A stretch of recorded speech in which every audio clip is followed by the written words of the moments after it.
Hello, hello, hello. Time for more Strat-O-Matic baseball. Tonight, we have exhibition game, little 1986 action. The New York Mets against the Cincinnati Reds. This should be a no contest manhandling by the Mets, but your scrappy Reds behind the fearless ownership of Marge Schott and her trusted St. Bernard Shotzi. Like who knows what the Reds are capable of with her back there rooting them on, right? And we're playing. I was just reading about Shotzi actually and how she loves St. Bernard dogs and her dog Shotzi. I read something different. I read that when they swept the A's, she was so pissed that they swept because she didn't get any more home revenue that she refused to put on a celebratory dinner meal for the team. So they all went as a team to some hamburger joint and got burgers because she was being an asshole. I'm not surprised by that behavior with her. I was reading about. I'm actually reading that new biography of Pete Rose called Charlie Hustle, and he tied Ty Cobb in at Chicago at Wrigley Field, and she was furious because she was worried he was going to break the record not at home, and she had been depending on that revenue, and so she was cheering against her player essentially that game, hoping that he would not get the record clinching hit, and he didn't obviously, but I found that funny. Oh, what a gal. What a gal. Yeah. Outstanding. Outstanding member of society in every way. So I'm playing against Hobbs. Hobbs is always game for an exhibition, especially when he and I were both trounced from the SDBL playoffs. And whenever in our league, whenever we decide a champion, the champion gets to pick what season to play for. And Hobbs and I both picked 86. We've both been waiting for 86 to happen. We both owned the 86 seasons. When it came out, everybody bought the 86 season because we were all young at that time and watching baseball, and that was like a magical season for a lot of us. And the two teams that made it did not choose 1986. We have one team that wants to do 1996. Okay, and then 2012. So this is us getting our taste of 86, since the following season will not be 1986. And I don't want to bend the rules, but as commissioner, I might just have to, I don't know. I might have to put in some new rule or something. I don't know. Where I don't know. Maybe we should make a rule that next season, not this one, obviously, because it'd be a little unfair, but maybe for the next season, it's understood. We are playing the 1986 season next season, regardless of who wins. It's look, there's inflation and recession, and I don't want my teams having to dip into their pocketbooks when everybody's already got the 86 season. Give them time to save up for that following season. I'm just trying to be a benevolent commissioner, thinking about the families and the kids, the kids hungry, what if your kid's hungry and it's sorry, I can't get you the popcorn at the movies because I got to get the 2012 Strat season. I'm sorry, son, I can't do it. Just go without today. Go. You truly are a compassionate commissioner. I know. Really looking out. I'm I'm the anti-Shotzi. I'm the anti-Marge. I want the best for my teams and my players, and I'm not a Nazi. So this I mean, Oh. people think she named her dog Shotzi because it was a play on her last name. That's not the case. It just rhymed with one of her favorite things. Oh man. I don't think I've Yeah, talked to I mean, I don't think I've talked to you in like months. yeah, I was thinking about that, and I was just thinking about the. I don't know if the viewers would appreciate, but like, I think we could talk for the next 30 to 45 minutes just to catch up, I know. just because so much has been going on, and if I spoke to you about your, I don't know if we talked about the hockey championship and what that was like, and the fact that your team won it, and congratulations on that. What's going on this season? Are you guys repeating or what's going on? All right, so this season, yeah, so I've been on the same team for like 4 years, and we've always been pretty good and competitive, and we've made it to the champ. There's like 3 seasons every year, and we've made it to the championship like 3 or 4 times in the past, and we're always competitive, but we've never won it. And this time we were able to put it together. We got a big win.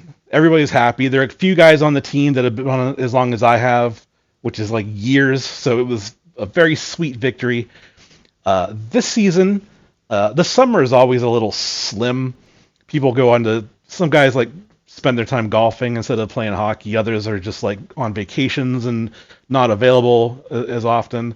So we're playing with like 2/3 of our roster that we're used to, which is fun because you get more ice time. But all the other teams are in similar situations, so all the games are really weird.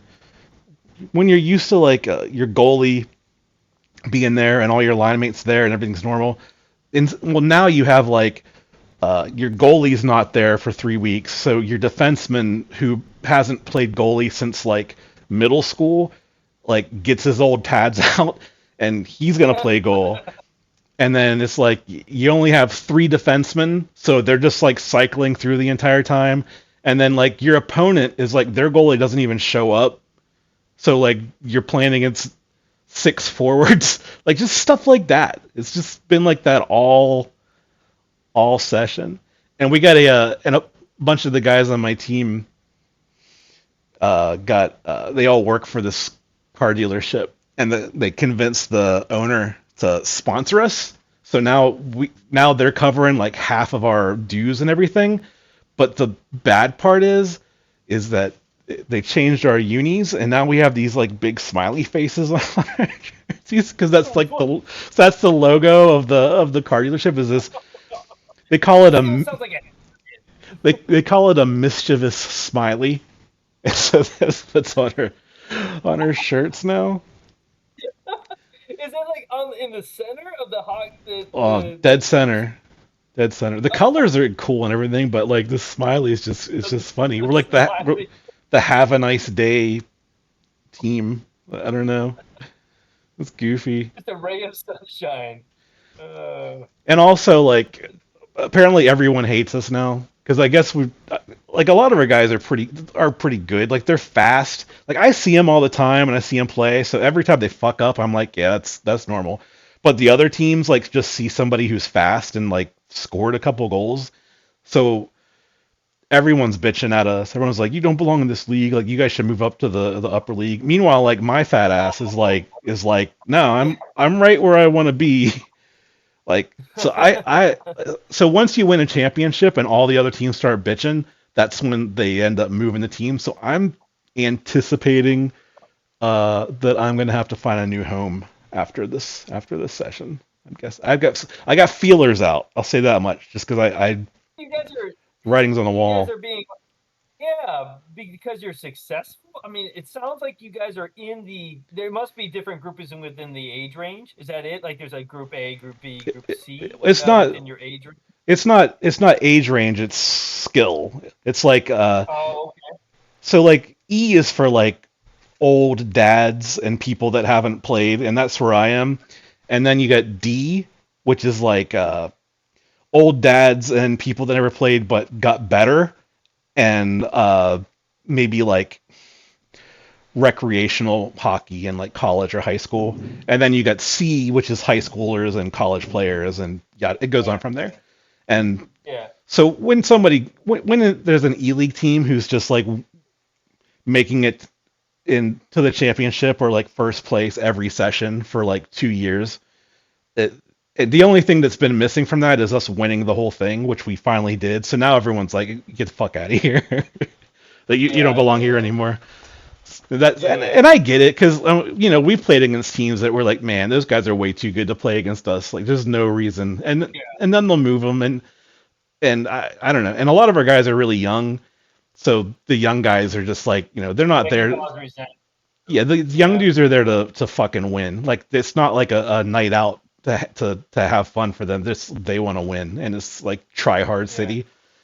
So I'm anticipating Just like that. just like one of the players on your team there, Pete Rose, that you're gonna have, hustle all the time. Yeah, I get it. I played in a baseball league like that, and the young guys, it's a different mentality than it is like people like me in my 40s, where I'm like, I'm just thrilled that I can actually swing a bat and catch a ball still. That's not how they see it. So yeah, it's a different experience. Yeah, had that, But and then had a Memorial Day, came and went. That was fun. Saw my cousin, and yeah, you guys do some travel. Where'd you go? no, it was just like a couple hours away towards the Ohio Valley. But it was I was sad today because okay, so when we were there, this my cousin's kid's graduation. His buddy had a drone, and it was just fun to. It was like a DJI Phantom, I think. Whatever it was awesome because he like tied a beer to it and flew it like across town to his brother or something. It was just crazy. Oh, that's amazing. But anyway, we had fun with the drone. So my kid had been asking for a drone, and I was like, yeah, they're pretty fucking cool. So we got a drone, and I flew it with him a couple times. But my kid went to camp a couple weeks ago. You took it with him?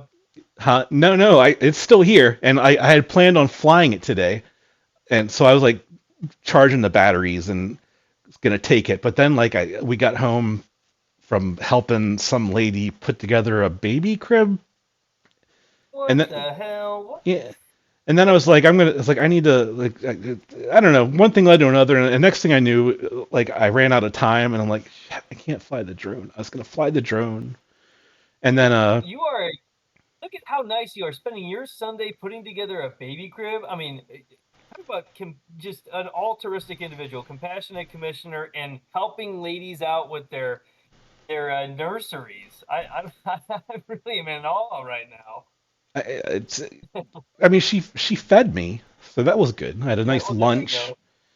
This whole weekend's been busy. Friday night we went to the horse track, the horse race track. My buddy's I got a buddy who used to be a jockey, and he's friends or acquaintances or like does work for this horse trainer who's amazing. Like he's got like he's opened his stable or he's won like or play or his horses have finished in the money in like 7,000 races or something like that. So me and my buddy and like a collection of us are gonna buy a horse. Oh my gosh, really? Yeah, we're gonna buy a racehorse and he's gonna train it, and we're the goal is to like get a cheap horse that supposedly suffered under poor training or other conditions and give it to this guy and then place in the money a few times and then flip it and then just try it again. But I don't know. I love the atmosphere there. It's fun just being out there and like the races and the dirt and the kicking and the activity. It's just fun. And when we were there Friday night and What was the we were turnout?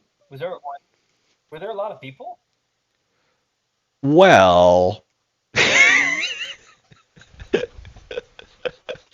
Uh, that re- Friday night, yes, there were a ton of people. Usually, there's not that many people. Usually, there's a decent turnout. Like, there's enough people there where there's plenty of activity and everything. But Friday night, we got there and we're like, holy shit, there's nowhere to park. What's happening? Is like Seabiscuit here? I don't understand what's happening. And we finally found a place to park, and we go in, and uh, we grab a couple drinks, and we're waiting in line. And then we finally get up to the track, and we get to the track.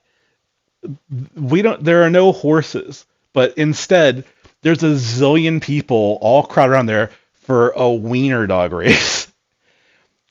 No. So it was like wiener dog night, and we had no idea.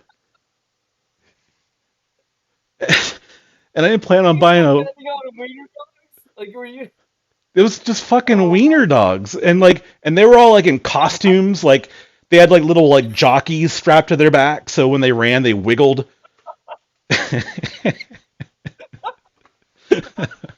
the run? Like, what? Was this like 100 meters or like? There's no way in hell they had them run across No, the it whole was track. no. It was like just like the straight flat part in front of the grandstand. Okay. They had like people on one end and people on the other, and most of the Like, wieners went from one to the other. Another wiener like kind of went to the middle in the middle. It was just chaos. But yeah, it was you could wait. huge You turnout could for wager wiener on. dogs. What's that? You could wager on these dogs. Like, No, no. This it wasn't is just. no. This is just like a special event that they were having that night. Oh, okay. I was like, did you blew like $300 betting on these damn wiener dogs? No. There's only one place you can wager on a dog in a race, and that is Wheeling, West Virginia. I take that back. That's one of Oh, two. That's one of two places. Yeah, but yeah. They used to have more dog tracks. Back in Kansas City, when I was living in Missouri years ago, they had a dog track, but they shut that down. There aren't hmm many anymore. they shut them down all over the place, except somehow I don't know. I don't know what the How Wheeling got away with it, the yeah. exemption. I mean, like the dog track West Virginia lobbyists must just be loaded. A lot of palms to Mhm. grease.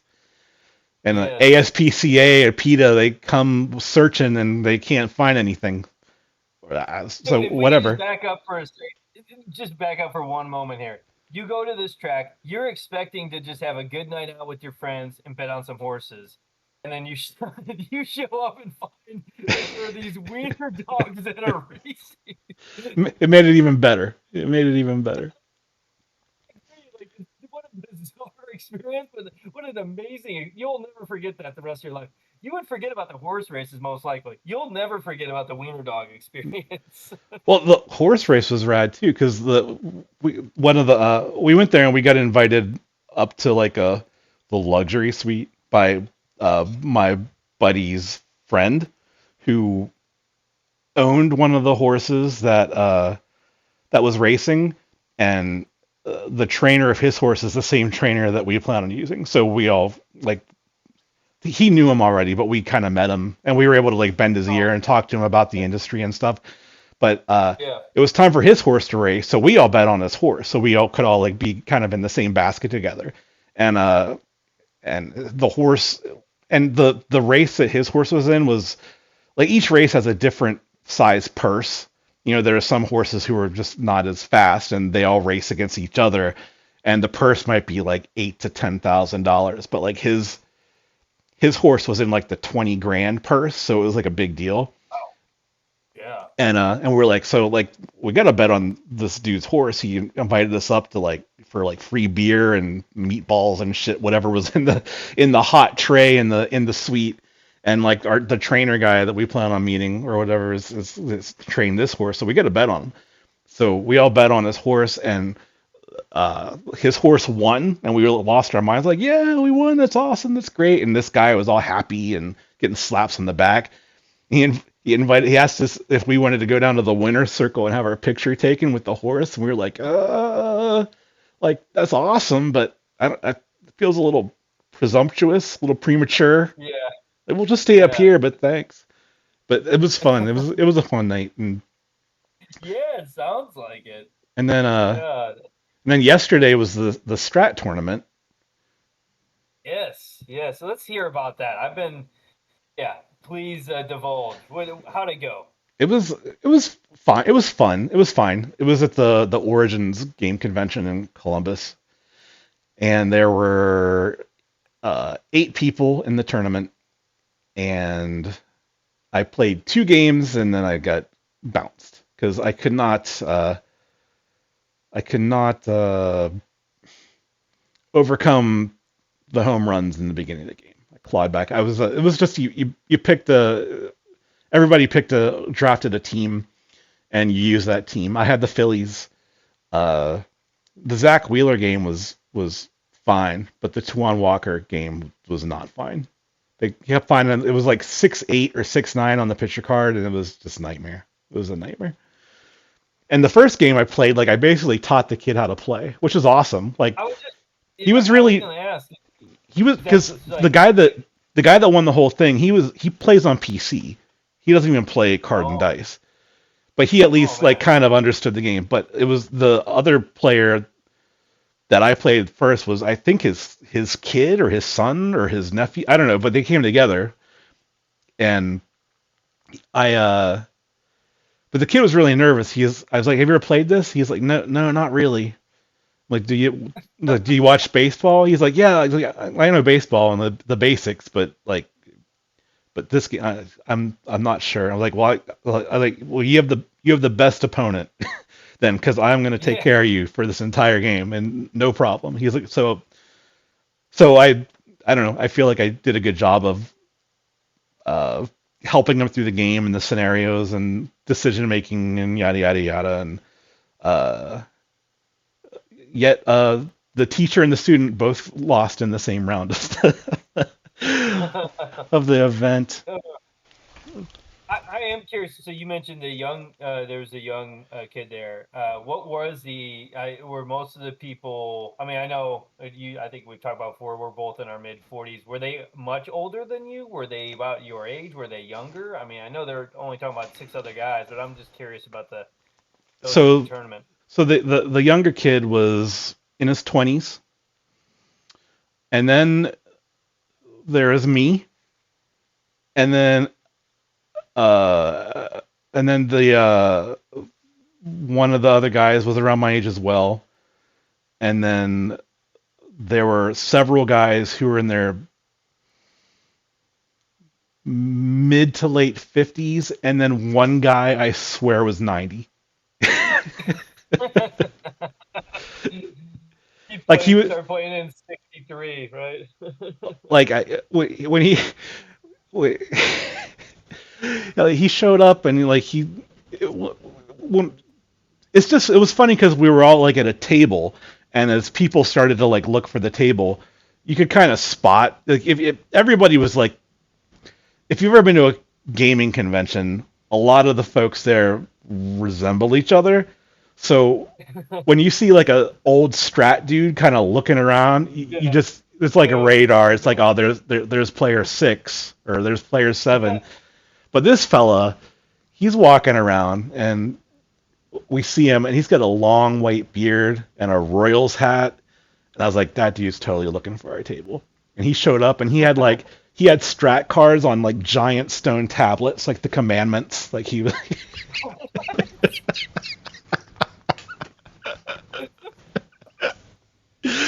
I'm just saying, like he resembled like a biblical figure, and I was like, oh man, like this guy is an OG, like a strat OG, you know? he probably was playing with the original dice. They're all like that, They're made out of steamy. wood. There's no sharp edges. I don't know. They're just like balls, you know.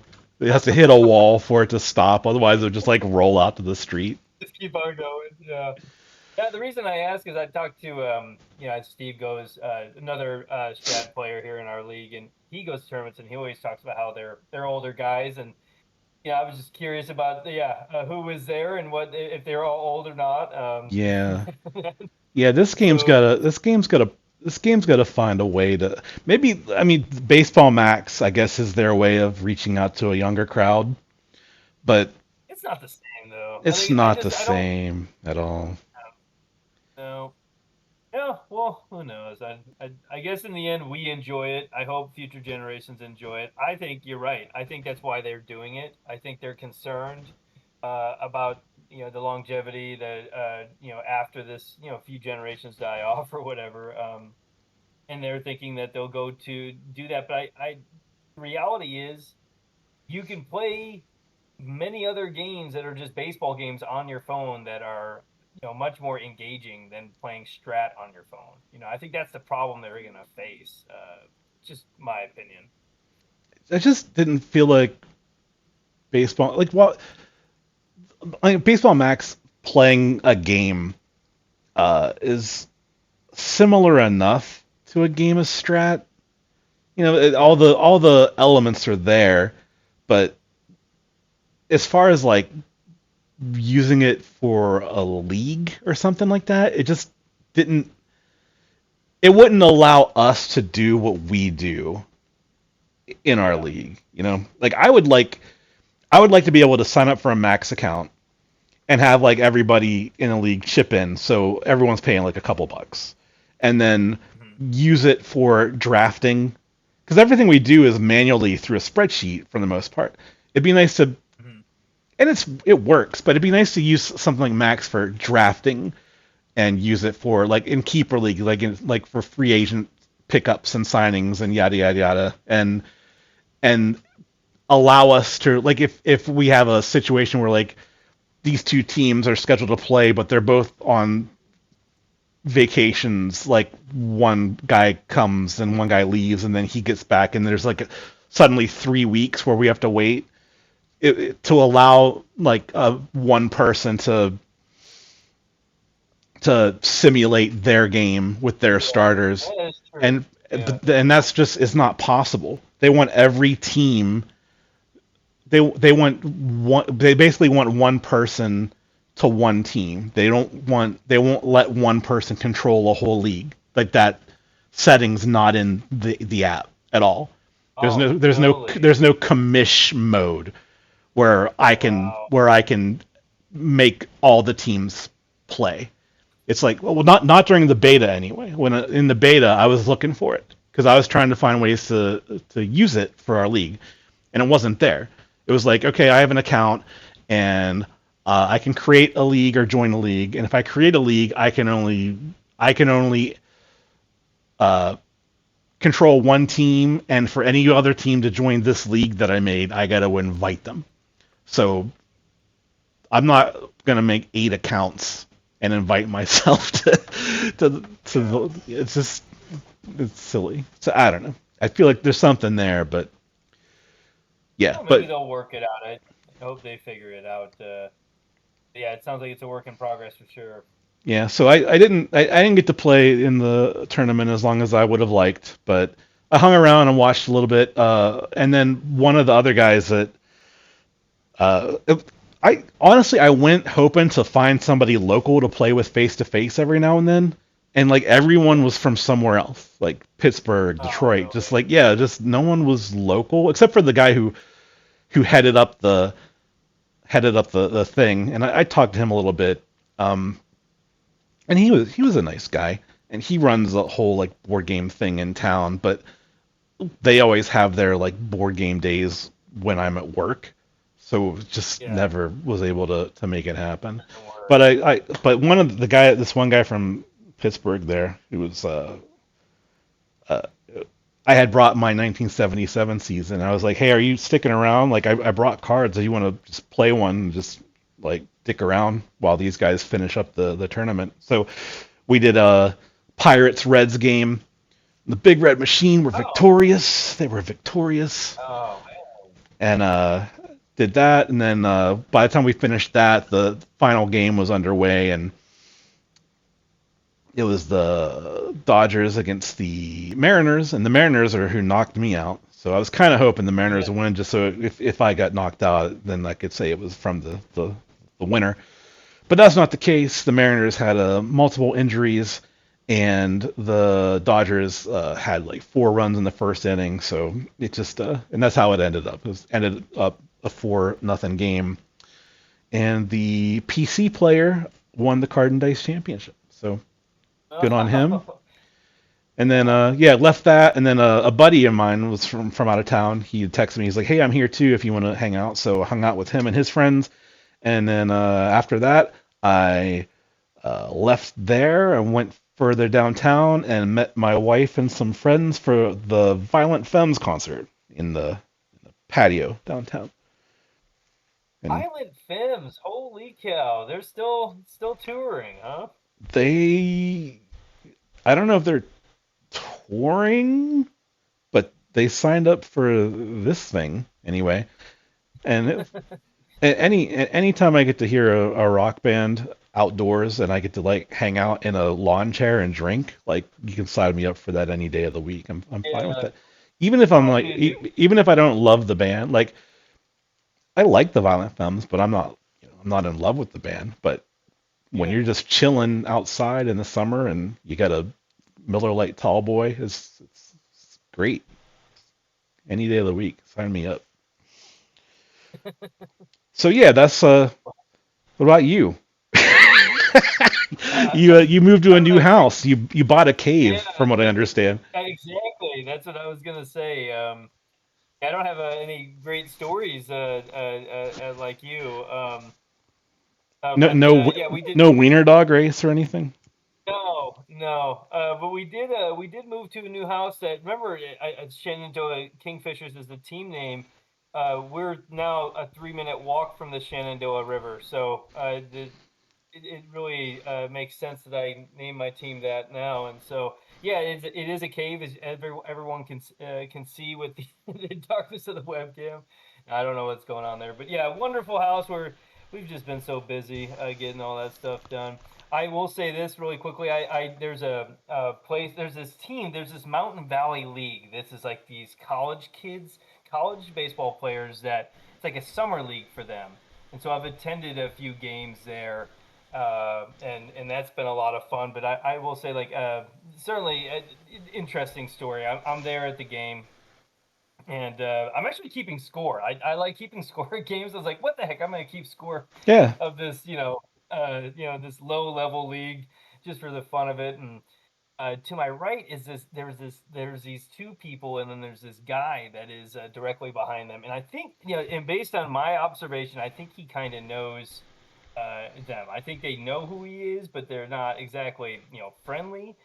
But he doesn't get personal cues, so they're clearly trying to focus on the game, and he's wanting to talk about stories of his life, and he starts talking about, this is just to be clear, like a rural area, right? So he starts talking about the hog butchering process and reminiscing about the time when he used to take a razor to the hog to cut the hair off the hog's skin. oh, These nice. people they wanted nothing to do with this guy at all, and he just kept on going. He just kept on talking about it for the next 15 minutes, and finally the people finally just like got up and left. So that's the only thing that was strange, I guess, bizarre. I know wiener dog race or anything like that, but this hog butchering technical discussion was something I witnessed a few days ago as I was at the Strasbourg Express game. So That's beautiful. That's a never a dull beautiful moment. moment. It's unforgettable, that's for sure. I feel like I have to go Oh to yeah. YouTube and learn how to cut the hair off of a hog. Yeah, it's like he kept on going on. Like he would just go down the list to like at the assembly line, like type. Everyone had a different job, and he was going over what his job was, and the person before him, and I thought he would stop, and he just wouldn't stop. He was he was very excited. No one else wanted to hear him, but he just kept on discussing it. Um, Yeah, so I guess we should play some Strat. let's do it. I It's do want to. 9:20. It's 9:25. House of the Dragons already started. Oh my I, gosh, we got to hurry. Just so everyone knows, if anyone wants to look up the real score, this is May 4th, 1986. It's a Sunday day game, Mets against the Reds.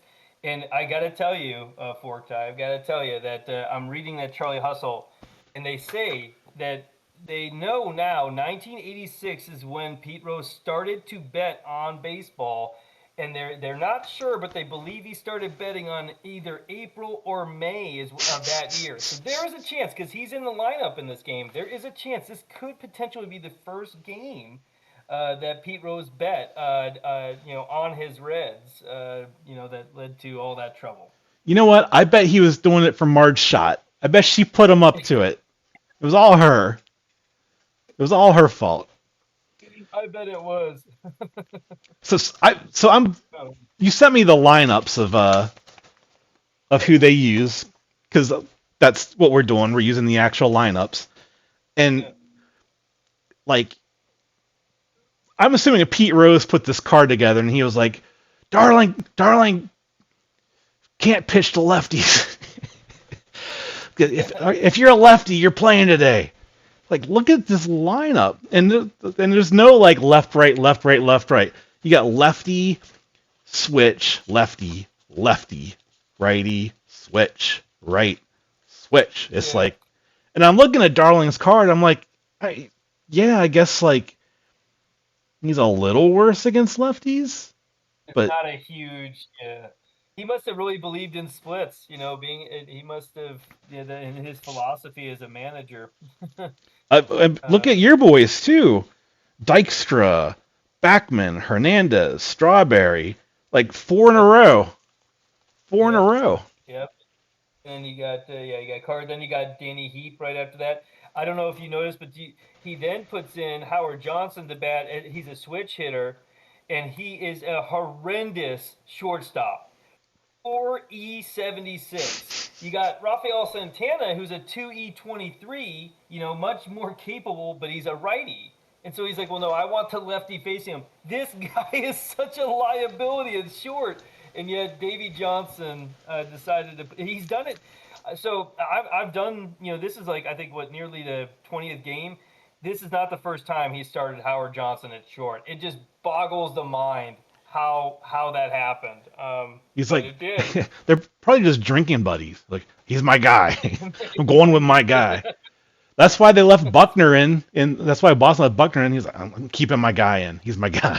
Keeping my guy in. You're right. Yep. I want to win with my guys. Yep. All right. So, all right, we're at Riverfront. So I guess I gotta switch up these cards here. You want to talk about fucking liability? You're giving me shit about Pete Rose. Look at Lenny Dykstra, dude. That guy's I loved watching him play, but holy smokes, that guy's got some stories. Oh yeah, he's not a role model. He's been in prison. He actually had recent trouble too. It's not like Darryl Strawberry where he's reformed, and he's become really an upstanding citizen of society. Strawberry has. Dykstra just continues to run into trouble. Heck of a ball player. I agree with you. I always liked him, but yeah, he's not a good man. Let's see if he can hit the ball off Soto. All right, let's do it. Good luck. Here we go. We got a 5-8. That is going to be a triple to 4 or double, and that is an 8. So a leadoff double for Lenny Dykstra. Okay. What's my battery? Soto's a +1, and Bo Diaz is a.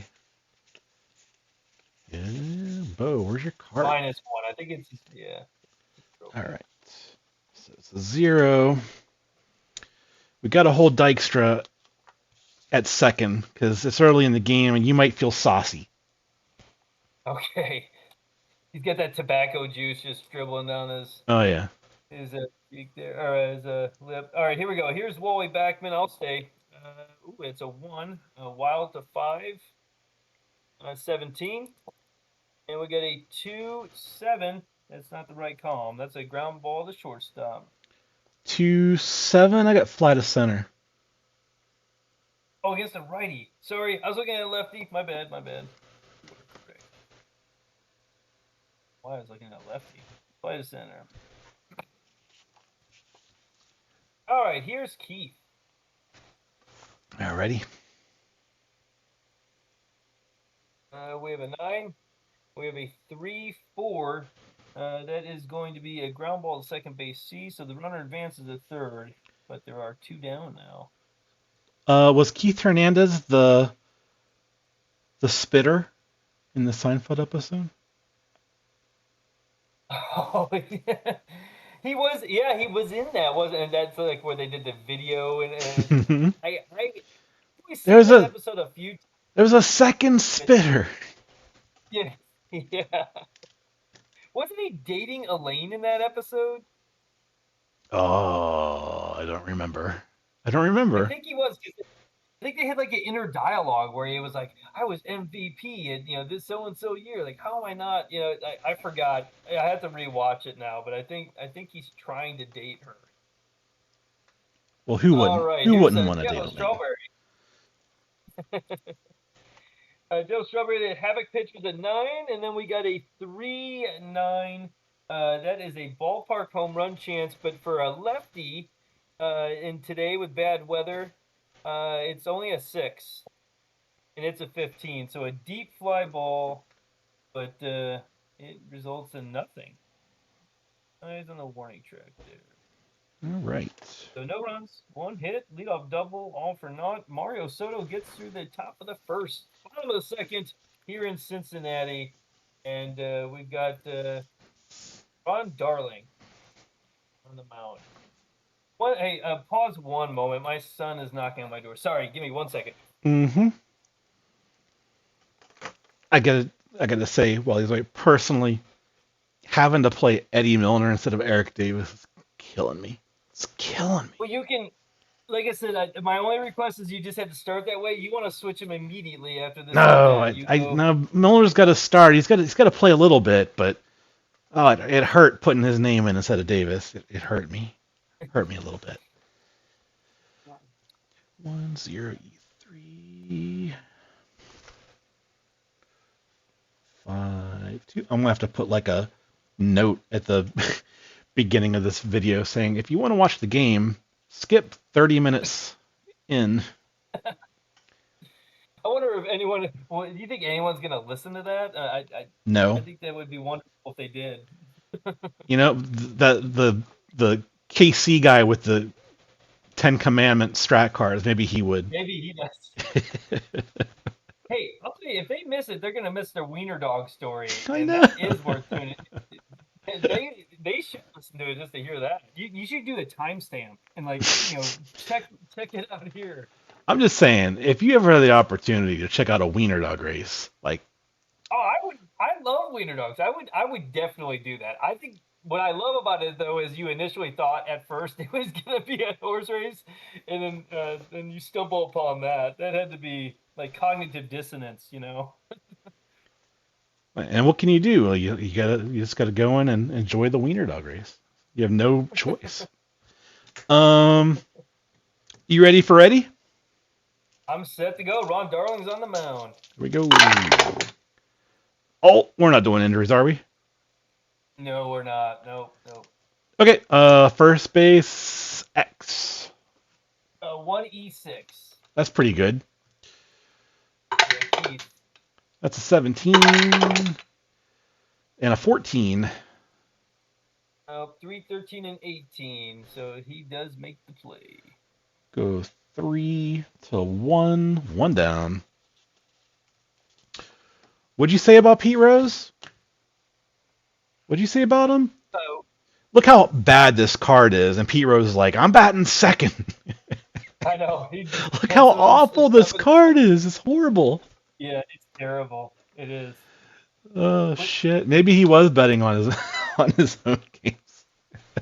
Well, he was. He bet on the games like when he put himself in the lineup. Was that proven? Was that proven? Well, I guess. Listen, I'm not an expert on. That sounds like hearsay to me. That sounds like hearsay. Pete would never do such a thing. Well, what I would say is they know based on the notebooks of the bets. There's this guy Berto that took the bets, so he did document when he bet on them. He always did bet for them. That is true. He always did bet for them, but there are times when he didn't bet at all, meaning he didn't want to bet because he thought he would lose. So I don't know if he bet on this game, but usually it was when he was in the lineup.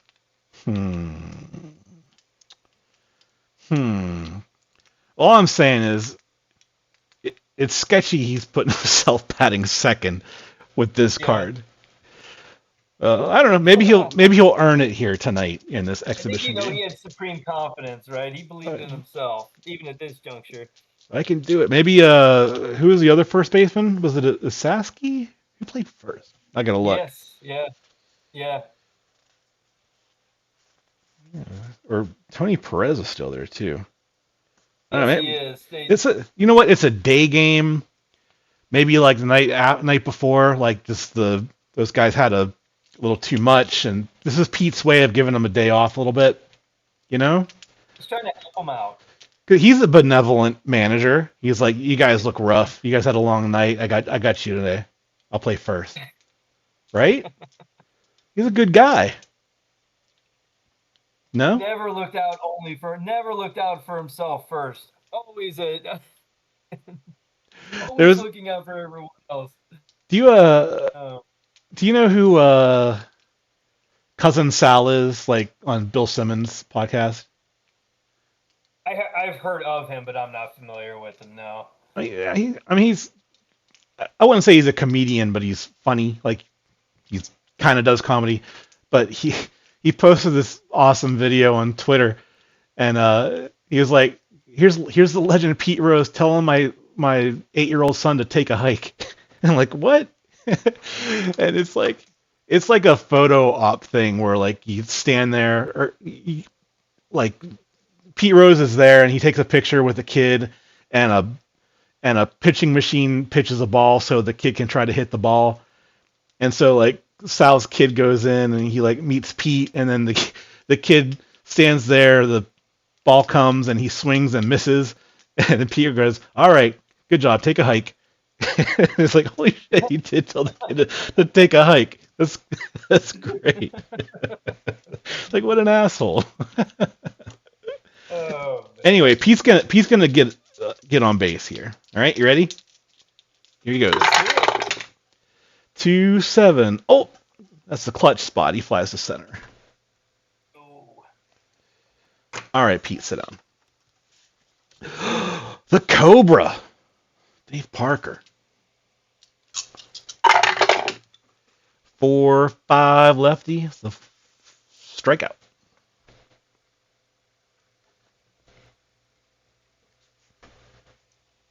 Nothing brewing yet.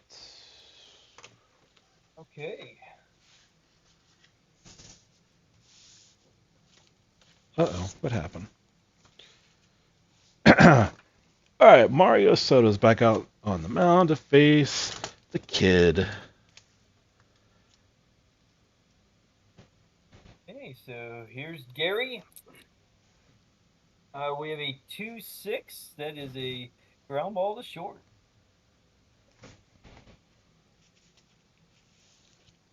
Danny Heap. That 3 column is nasty.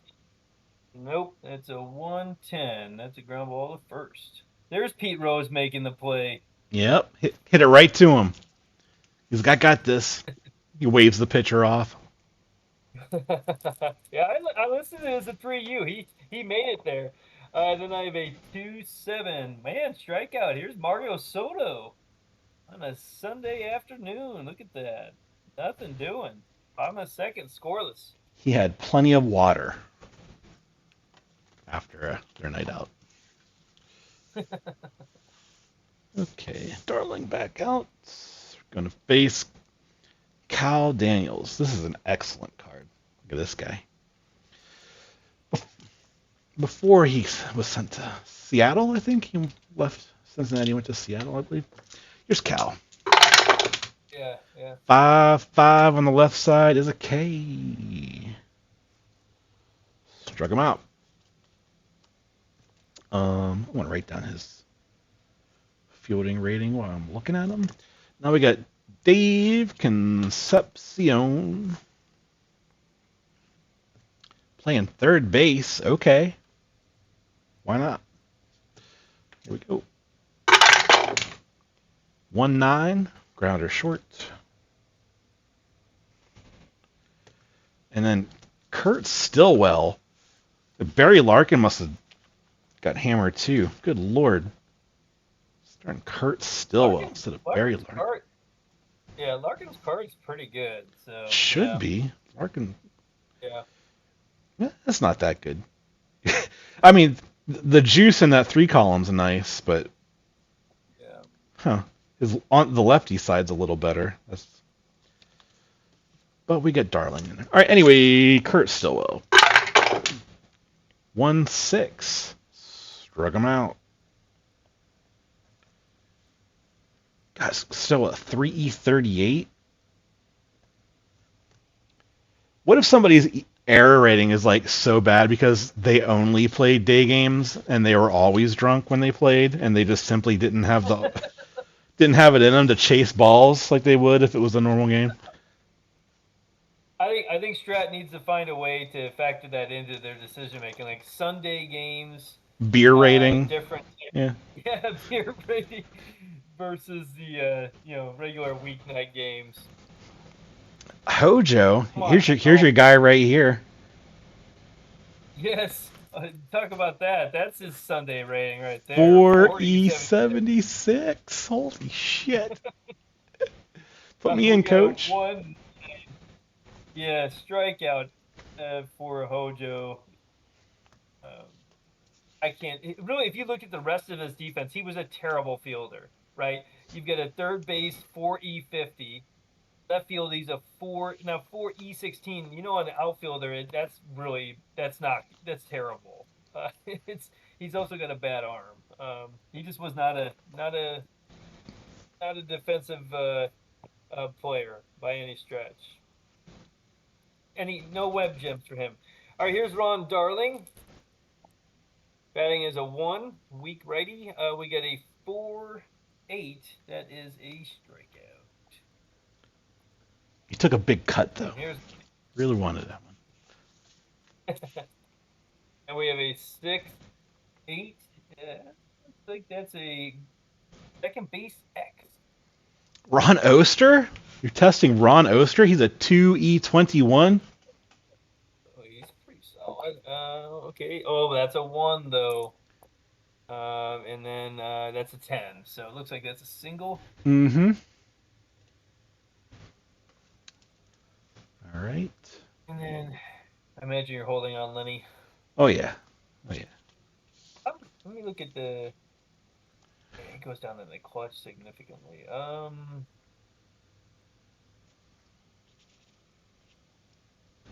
know what? I'm gonna just stay there. All right. Backman G. All right, that's an 8, and we have a 6-6. That is a walk. Uh-oh, trouble. Okay. No hold. Infield's back for Coke Hernandez. 13, and then we get a 3-10. Looks like against the righty there, that's a ground ball to second base to end the inning. One of the things they mentioned in that book was that Dave Parker was asked. I think it's Dave Parker. Yeah, he was asked about it because he was implicated in the Coke usage, and he said that 40% of the league, he believed, and I think Keith said the same thing. Around 40% of the league was using at that point in the 80s. Dude, if you were a celebrity at that time and you had money, like that's what you did. Yep. That's what you did. It was a different time. I know. I mean, how are you gonna be rich and not snort Coke? Like, how could you? Why would you ask somebody to do that to themselves? Like, hey man, don't snort Coke. You have all this money. Like, save it. Save your money. Why would you ask somebody to do that? Selfish. It's selfish of the public to ask them to not do cocaine. You're a role model for the kids. Like, when they're on the field, sure. But, like, Let him live. Let him live. Let Bo Diaz live. How much coke do you think Bo Diaz had? That's a good question. What if he's still around? We can ask him that. Chat Hey, GPT. How many ounces of cocaine has Bo? do you think he's on Cameo? Like we could Nope. get him on Cameo. Nope. Because if he was, I would have bought myself one already. Pete Rose is. You know he is. Oh, that guy. Any dollar. So is Johnny Bench. He is as well. So is Rob Dibble. I'll tell you what. Johnny If Bench. I win Wait, this, wait, wait. if I win this Bench is league, on. if I win this league, I better get a fucking Rob Dibble cameo. I don't care who pays for it. That's what I'm That's asking for. happening. That's gonna happen. I want a That will Dibble, happen. a Nasty Boys cameo. I'd take a Norm Charlton too. That's I was fine gonna say, too. what about Norm Charlton, man? That's fine. You can't forget him. Yeah. What in all seriousness, Johnny Bench is on Cameo? Yeah. It's like $250, but he's there. Come on, Johnny Bench. Come on, man. He's a Is man he of the hurt for people. like He wants to make the fans happy. bullshit? You know he's looking for a few extra bucks. Oh man, He's in yeah. commercials I and don't. stuff, mesothelioma and Yeah, stuff. He's got he's yeah, got that's true. I he's got bills to pay. understand, understand that, but come on, man. Like you know why I'm kind of disappointed. I had a being a teacher, I had a student whose parents, for whatever reason, bought bought their son a Rod Blagojevich cameo, where they wished him he wished him happy birthday. They like went on for like 15 minutes about why he was innocent. He should not have been in prison. So I associate cameo with Rod Blagojevich, and so I think of like Johnny Bench. I'm like, come on, you're better than that. You're better than that. Look, talk about cocaine. Oh man. All right, so Bo Diaz. This game's gonna take 4 hours. We're having fun. Here's Bo. Here's Bo. Here we go. 2-6. He walks. Bo Diaz doesn't run. He walks. No, I'm not. Yeah, I'm a battery 0. I am not going to hold Bo. Ron Oster. Here we go. There's an 8. 5-8 on the left side. The fielder's choice. Because Bo was walking to second. Got thrown out. Anywho, Oster's up and Mario Soto. Corners in with Soto here. Yeah, we'll just try to move him over as a B. If you got your B chart handy, I'll let you handle that. I'm set to go. That's a 19. 3-9. That's a B. B is a sack. He makes the and it's it's catcher that makes the out, makes the throw to first, but Soto does his job. All right. We got Eddie Milner. I'll let him bat here. I won't yank him yet. Eric Davis waiting in the wings. But I'll let Milner bat here. All right. The pitch. It's a 10. 6-6. Fly to center. What's Eric Davis on a 6-6? Oh, it'd be the same thing because it's the pitcher card. Be an out. Okay, F8. No runs. No hits. No errors. One left on. You gonna sub him out? You gonna put Eric in, or you gonna wait? I mean, that's 2 at bats. I'd do it if you want to do it. I mean, I'll wait till the at bat. Milner's actually a better fielder. Yeah, he is an excellent fielder. Yeah, great numbers. So no reason to do it yet. Darryl Strawberry. Speaking of drugs, here we go. We got a 1-9. That's gonna be a ground ball to second base. Okie doke. Gary Carter. We have a 6-4. There's Milner right there. Center field X. All right, don't let me down. These are 1E5, right? So that's a 5. So obviously get to that. And then we go. That is what, a 16 though. Ouch, Oh that's shit. high. That's an E2. Now we get to see if that would have been a Eric Davis there or not. Eric Davis, he's a 1E10. Yeah, that would have been an E1 on Davis's. We got an E2 on Milner. A big mistake. Big mistake. Rough. All right, Carter's on Okay. second. Danny Heap. Yep. Danny Heap. 12, and then we have a 6-10. That looks like a catch X. Come on, Bo. 2E8 for Bo. All right, here we are. Oh, that's a 2. And then we have, looks like that's a 9. So we got the WG, which I believe is a wild pitch. Yep, wild pitch. Okay. And that's the 5 for Mario.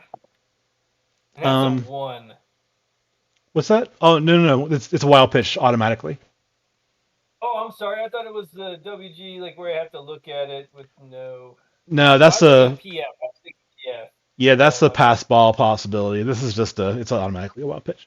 So we got infield in for Heap. Okay. All right. 3. And we have a 2-7. That is going to be a walk. We got problems. Infield's still in for Ray Knight. Here's Ray. So 3. And we have a 2-10. That's going to be, double play. Ground ball, Well, infield A. infield was in now, so let's look at it. You're right. You are right. Sorry. Batter out, runner on third holds. Guy on first goes to second. Yeah. You've got it memorized. I still got to look it up better. No, I had it right next to me. Oh, do you? Okay. Okay, so second and third, 2 outs. Infield is back for. Well, let's see if I want to get Hojo. So we'll walk Hojo and get to Darling, right? Oh, yeah. That's a smart move. Okay, Sure. so here's Ron Because Darling. you don't pull Darling in the fourth in 1986. It just doesn't. I'm not. No. And really, I will say, I'm not all that in love with the Mets bullpen. And so, yeah, I do not want to do that. So, yep, he will bat. Week ready. We get a 3-10. That should end the inning, and it does. A ground ball to third base. That's what Concepcion, right? Making the play. And so after that, we have no runs and no hits. 1 error, 2 base error. An ugly inning. Yeah, that was ugly, but Mario finding his way through it.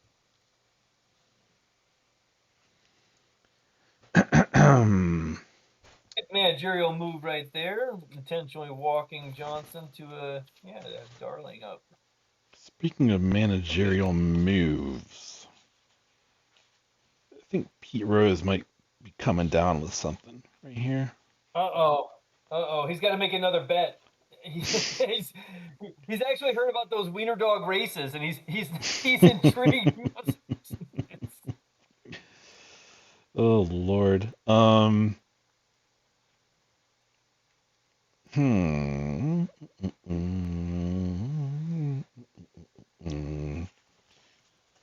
Nah, fuck it. He'll still bat.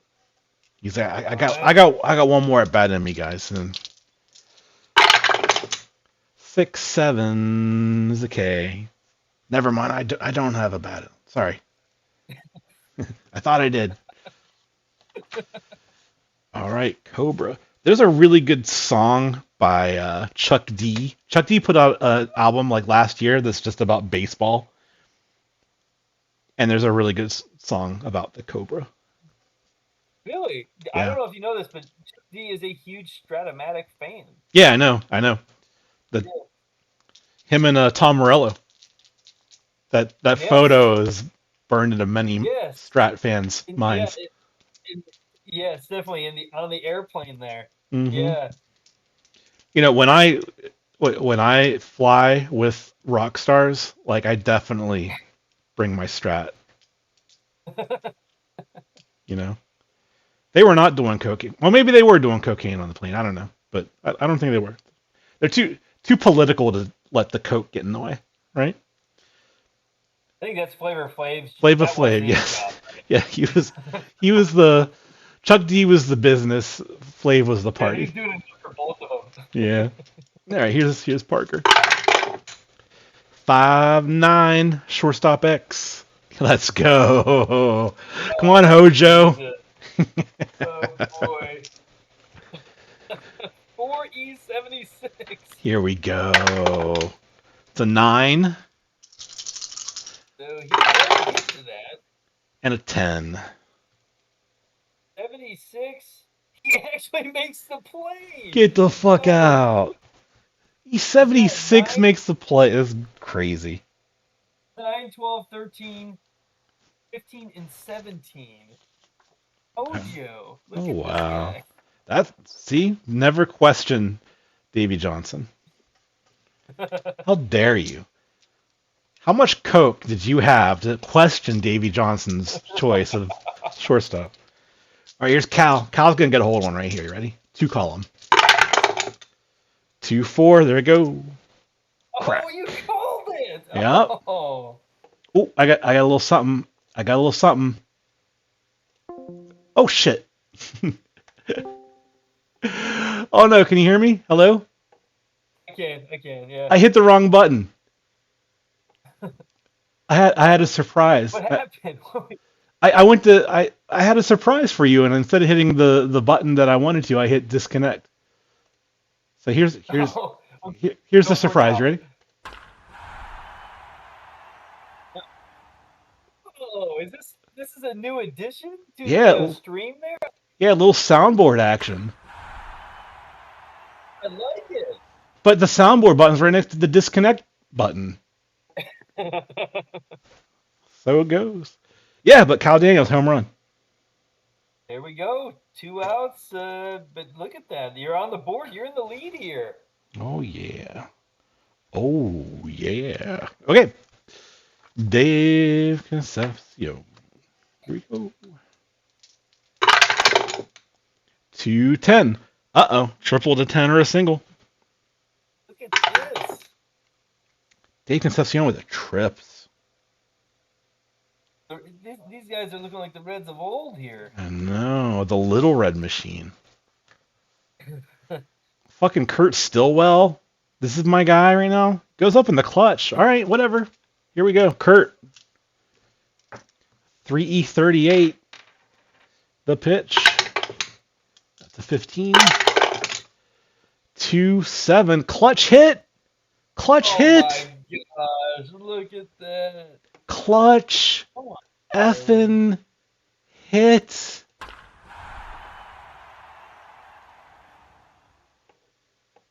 Oh, the fans are going crazy. Marge shot in the press, in her booth. They're not booth, but her suite there.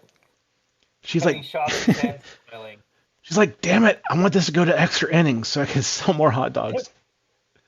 I will hold Stillwell on, by the way, at first. Okay. Still with the RBI. 2-0. All right, Stillwell will sit tight because the monster bat of Coke Diaz is going to bring him in. 4-8 on the right side. Told you, man. Triple to 2. You ready? Triple to 2. I'm gonna hit a 2 right here. You ready? Oh my gosh. gosh. Calling my shot. Bo Diaz is calling a shot. Triple. Oh, never mind.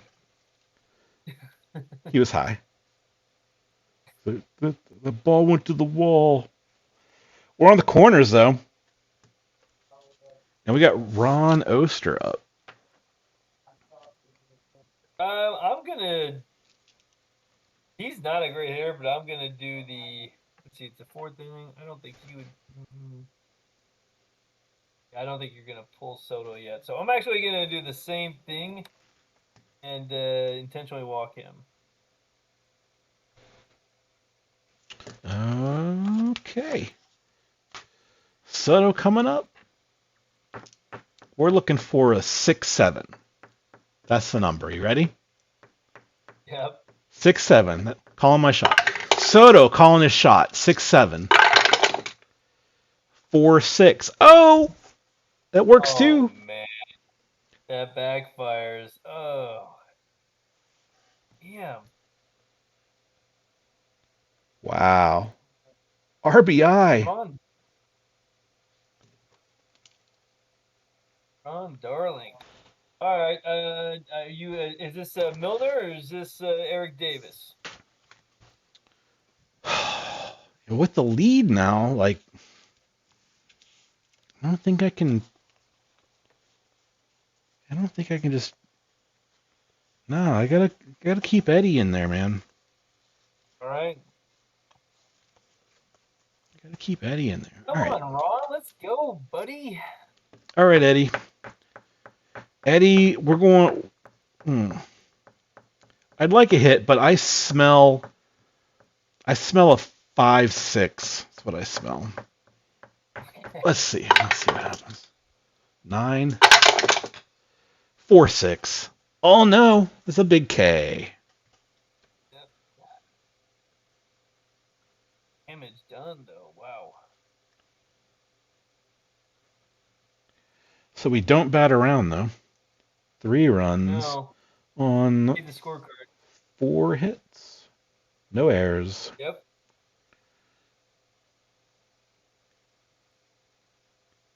And 3 left on. Top of the 5th. Soto coming back out. Face Lenny. Let's go, Mets. Come on now. Here's it. We have a 1-7. That is, wow. But did not work out there. Flying to left. Here's Wally. We have a 1-2 line out. Oh my god, this whole column is full of good shit. And you hit a 1-2. I know. Yep. That's rough. Here's Keith. And we have a 4-4. That is ground ball to short X. Stillwell, 3E38. So that's a 2. And then it looks like an 8. So I'll just be a single.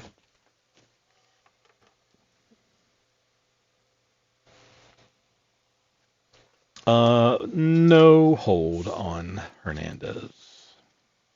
Okay, here's Daryl. That's a 4. And we have a 1-9. That is end of the inning. Ground ball. This the second baseman. I have to admit, before the game started, looking at the matchup, I was like, I felt that the Mets had the advantage there. But Mario Soto has stifled the Mets bats, and you can have a lead halfway through. Oh my god, is Pete Rose coming out to bat again? Holy shit. This fucking guy. Alright, whatever. He's feeling really good.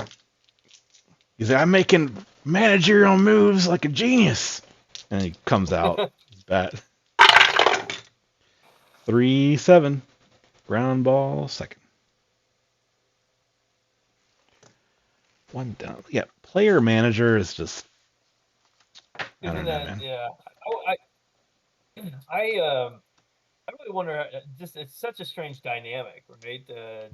Dealing with your teammates and yeah, You can see why they don't do it anymore. There's a book that I read, quote unquote read. I listened to it on Audible. It's called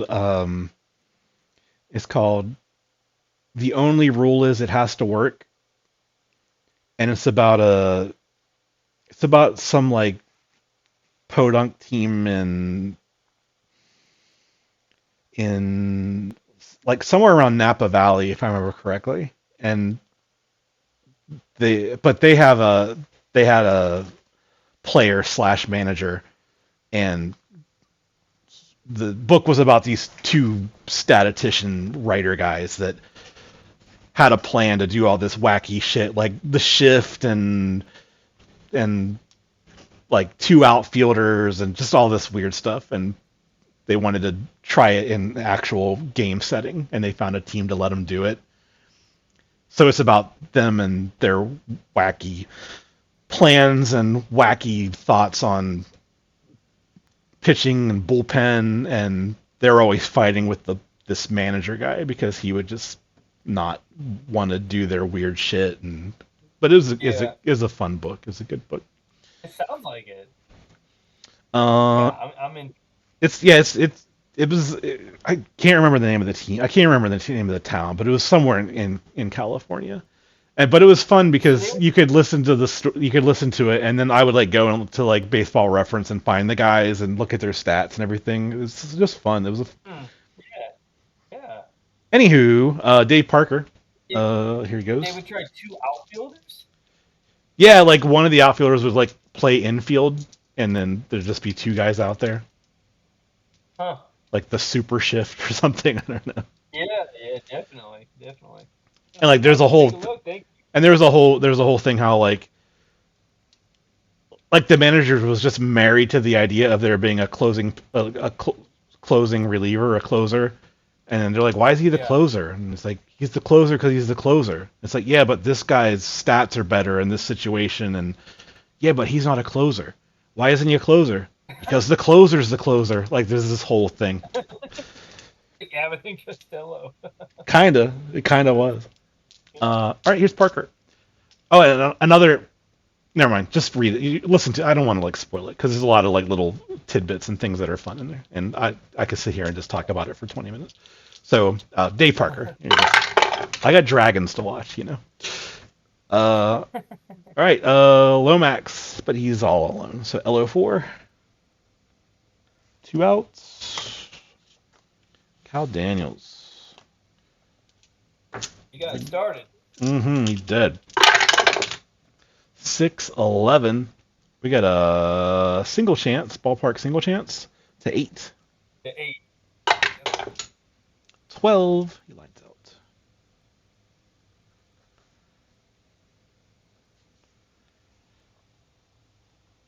All right. Top of the 6. Soto comes back out, feeling really good about things. Here's Gary Carter. Reached on an error last time.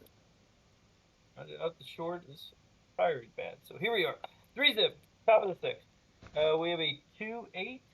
And that is going to be a ground ball to third base. Here's Danny Heap.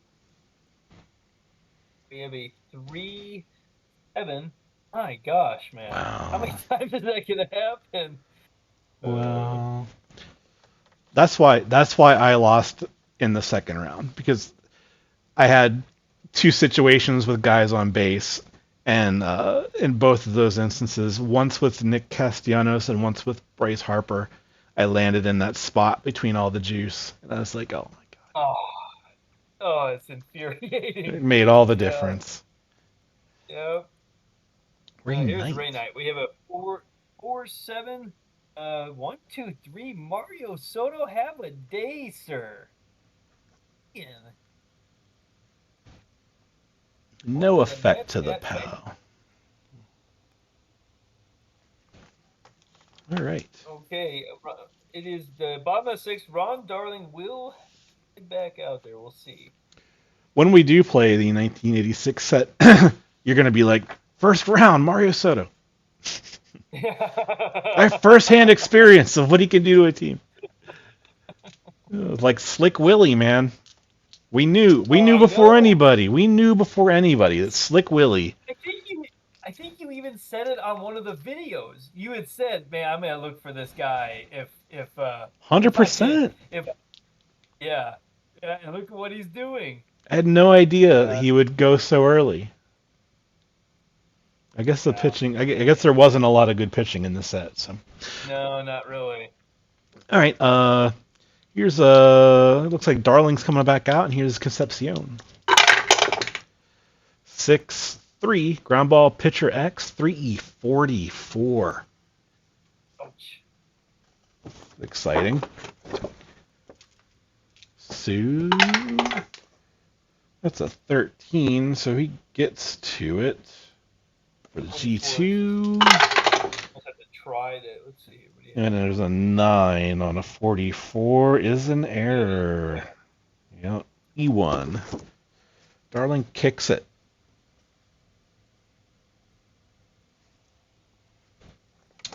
Okay. I will hold Dave. Yeah, look at that. He's fast. Yeah, he is. And he's at the end of his career, essentially. It's pretty impressive. Bo Diaz could learn a thing or two from old Concepcion there. Okay, let's see. We got Kurt Stillwell. Here we go. That's 17. 310. Ballpark single chance to 8. 17. LO4. 1 out. Bo Diaz. All right, Bo. That's a 3 or a 9. Either way, it's not a 1 or a 2. 2-6. Bo walks again. He just loves to walk. He's a machine. He's been on base every time. Go Bo. Saw that Coke. Told you. Ron Oster. Up. Pitches a 4. 4-8. Oh, he gets a hold of something here. Double to 7. Oh, that might be it for Darling. 17. 2-star single. Got an unearned run there.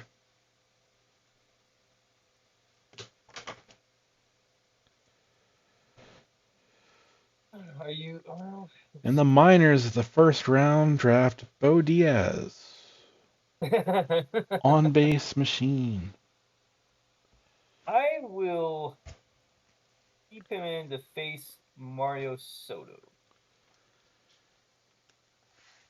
All right, so we will pinch hit here. Soto's had a great day, but with 1 out, guy on third, and the game in hand, so to speak, with I'm not going to say a wonderful bullpen, but John Franco and some other dudes. Actually, John Franco's card's not great, but I'll be damned if I'm going to play a game and not use them. Yeah.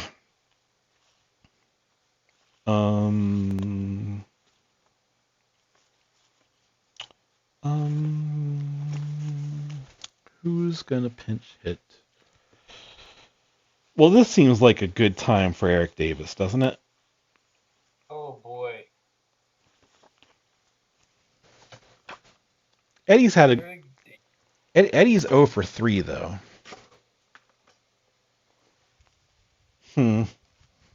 Yeah, Eric Davis coming up to pinch hit here. Okay.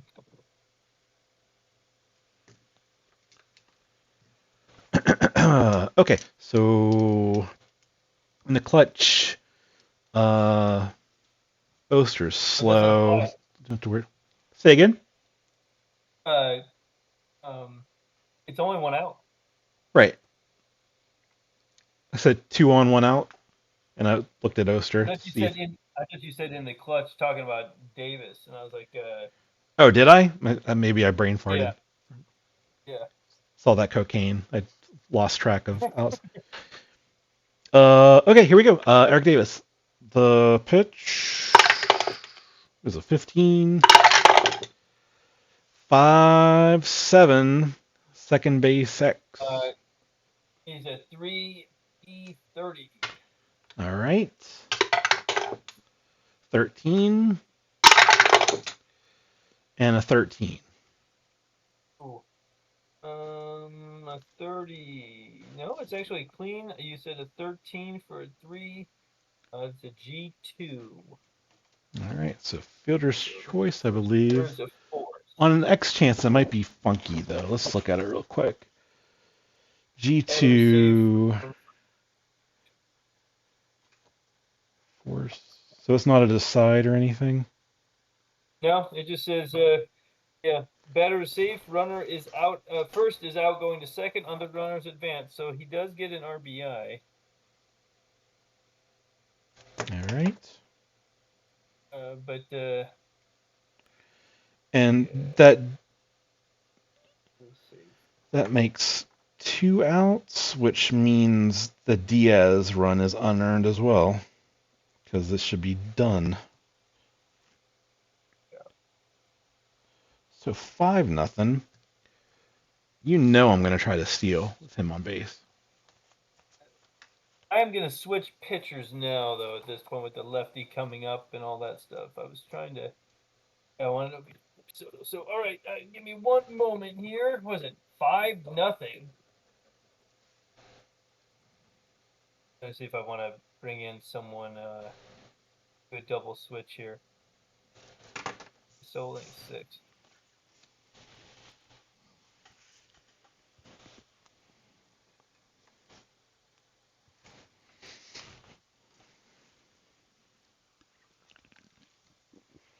We'll go with so Rick Aguilera is going to go.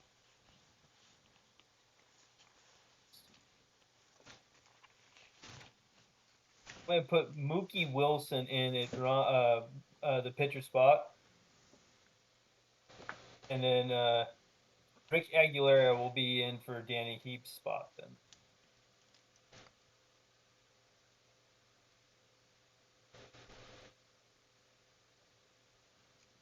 Starter and a reliever, so he's got 3 innings here. Okay. Okay, Eddie. Man on first. Here's the pitch. And 3-7. That's a hit. Oh my gosh. It's a triple to 2. That's a 6 for a double. Little Red Machine still trucking. Eric Davis is coming home. Yeah, I was just gonna say that's it, and it's just center field, so we got a -1 on the arm with Dykstra.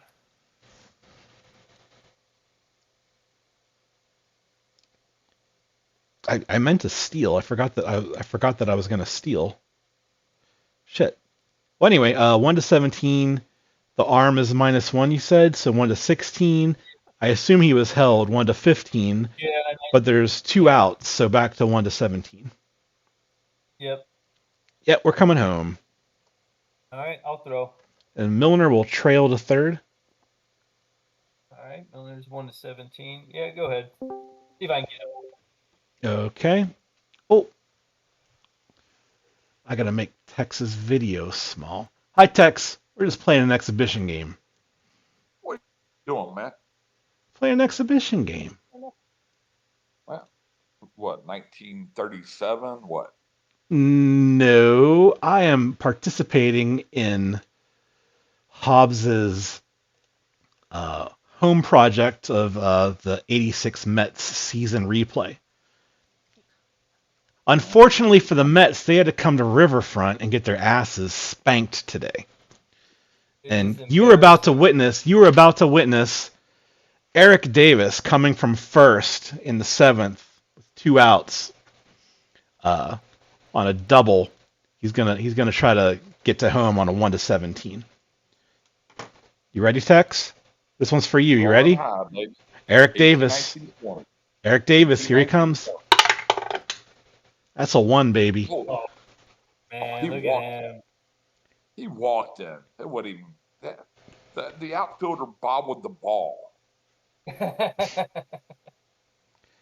All right, so that puts Milner on third. That's another unearned run. 3 unearned runs this inning, thanks to Ron Darling, who just couldn't handle the hot potato. Dave Concepcion smacks it, and he's just like, whoa, whoa, whoa. I need to get back to my 84 project. What is it? Oh, yeah. How's that coming along? Has not been coming along at all in the last month plus. Yeah, it's tough. Tough to fit it in with the other league and everything, right? Not just at work, and I mean just a little bit of everything, and but now that I see you rerunning your 86, maybe I need to get off my rear end and get my 84 back going again. I can't play this game solo. I just can't do it. Oh, I love it. But it was nice. I'm glad you were willing to do it, to switch it up. It is nice that because I was doing like a game. You guys know, I'm a teacher. I had the summer off. I was doing a game a day and did 2 games one day, and I was just like, man, this is exhausting because you're trying to beat yourself. So you're really managing for 2 teams, and you're trying to look at probabilities. And I was like, man, it would be nice just to play someone else and just manage for one team. That's the thing, though, is like I want to make this switch, but if I do that, then I'm just gonna do this. Yeah. So, but I know I'm gonna do that, so I'm not gonna do anything, and I end up just like not making any changes all game, and then like I find myself just zoning out, like forgetting like who's at bat, and then Yeah. it's just I just lose track of everything. Well, First 5 innings are the most fun because you usually don't have to worry about pitching changes, so you can just play, right? And that's to me is the most enjoyable part. Once, like you said, once the changes come into play and you're having to look at all those things, it can be exhausting. Honestly, it just takes a long time. I let the dice do some deciding. It's like, okay, stealing bases, right? If it's 1 to 15, he's going. If it's 1 to 14, I let the dice decide. 1 to 3, he's gonna go. 4 to 6, he's not gonna go, right? Or an unstarred, single to center field with a runner on second, right? Yeah, I start running. Once I hit a certain number, then I just let the dice go. The dice gods make the choice. All right, so Tex, check this out. It's the bottom of the 6th.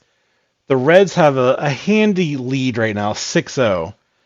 But we got player manager Pete Rose up in the clutch right now with the shittiest card. It's a day game, so we already decided that he was like, all right, boys, look, we had a long night last night. You guys had too much. I got first base today. I got you. But like, can Pete Rose really go? He's 0 for 3. Is he really going to come up in the clutch right now in the 6th? Is he going to do this? The first question: did you roll on a D100 to see if he bet on this game or not? All right, I've had enough of this shit, guys. All right, I've had enough of this shit. All right, Pete's a saint. All right. Yeah, and the Astros didn't cheat the 2017 World Series either. Hey, if you ain't cheating, you ain't trying. Okay. I remember that next time you bash my balls about 17. I think. Hey, listen, you're up 6 runs. You gotta let Pete bat here. Do I? Yeah. Well, here's the deal. Okay. I realize now, like a stupid managerial move. I should have had a lefty in there in the first place to face Milner, not a righty. But I want Pete to bat, and so I'll keep the righty in if you keep Pete in. If you're switching him out, I'm going to a different pitcher. So, all right, fine. Pete, here comes Pete. Pete's like, it's like, what are the odds are good. The odds are good that I get on base this time. I ran the numbers. I got a call from my guy. All right, here's Pete. Here we He go. has to get on base. He's going to get kneecapped. Oh shit. All right, Marsh shots in the crowd. She's like, "This is bullshit." Her dog slobbering all over her penny loafers. All right, here's Pete. The pitch. That's a 5. Come on, Pete. Pete's looking for a 2-7, baby. 2-7. You ready? Yep. 6-9. Oh shit, Pete. Oh no way! Oh, he's weak though. So he could get a double. He's gonna get an RBI. Yeah, single to 4, a double. Pete's like, I told you. Odds See? were good. All right, Pete. We're looking 5-20. We want a high roll. Oh, Pete.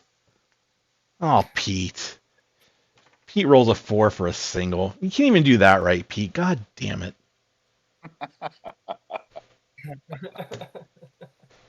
God damn it, Pete. All right, I'm gonna take out Aguilera and put in even those games in hand. Davey Johnson would not do this, but I'm putting in Jesse Orozco. Even though we're down 7 runs, he's a high leverage guy, but he's coming in anyway. All right, guys. I want to let y'all get back to it. I should have stepped in earlier to sound spawn. So, hey, you can watch the replay and the fucking 30-minute wiener dog speech when it's on YouTube. You don't want to miss the wiener dog talk. Holy smokes! Must see viewing. hey, Mark, Yeah. remind me tomorrow. Reach out to me tomorrow. I'll tell you about the 20-1 shellacking I took yesterday. Oh my god, that sounds glorious. I'm gonna remind me to bring some lube when you tell me about that. I'm gonna be ready for that. It was so much. I had so much fun that game. It was great.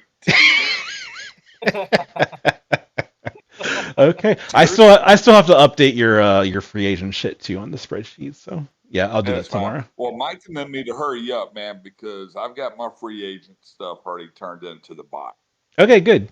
I'm glad you did that. I still have I cannot for the life of me get Bieber to get fucking hurt. So he's still there, but I do have a couple of changes to make. I got Merrifield injured. I could swap him out, but like despite the fact that he's shitty this season and the fact that he's kind of aging out of the spot and he's just doing way too good for me this season to let him go. So I don't know what I'm going to do. I got some juggling to do, some decisions to make. Well, you're still in the playoff month, so you got to play to win. Yeah, that's the thing. I agree. I'm not doing anything dumb just because somebody's like hurt, but whatever. Anyway, all right, guys. Talk to you later, Tex. You too. See ya. Talk to you later. All right, Pete Rose on first base. Jesse Orozco is here to guide this sinking ship to shore. Is it ever? All right, here we go. I'll hold Pete on just in case he decides to. You're gonna hold Pete? He doesn't even have an asterisk. He's got a 20. I'm wondering, I figured you might be trying to, be squirrely with him just because he's Pete. You think Pete has a parlay where he has to steal a base as part of the? That's actually a really good idea. I wonder if he did do that. He says even games he doesn't play, Eric Davis gets a single. He's like, "All right, Eric, I'm pinch running." Yeah.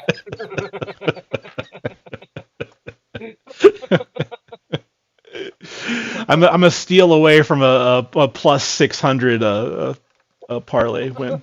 Sorry. All right, here's Parker. Pitch the 5. 3-7. Nope, it's not clutch because he's just on first base. So that's a fly to center. Oh wait, yeah, he's a lefty, so same thing over there too. That's 3 outs. 4 runs on 1, 2, 3 hits, 1 error. One left on. 7-0. I need to get you a pitcher. Who is it gonna be? It's too early for Franco.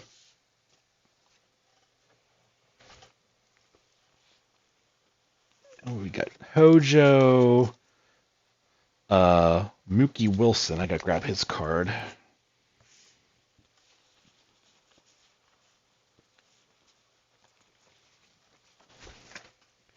Hojo, Wilson, Dykstra.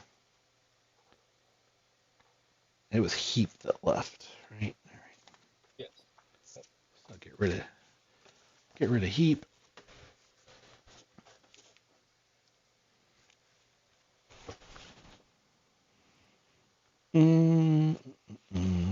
Who's the man here? Who's the man?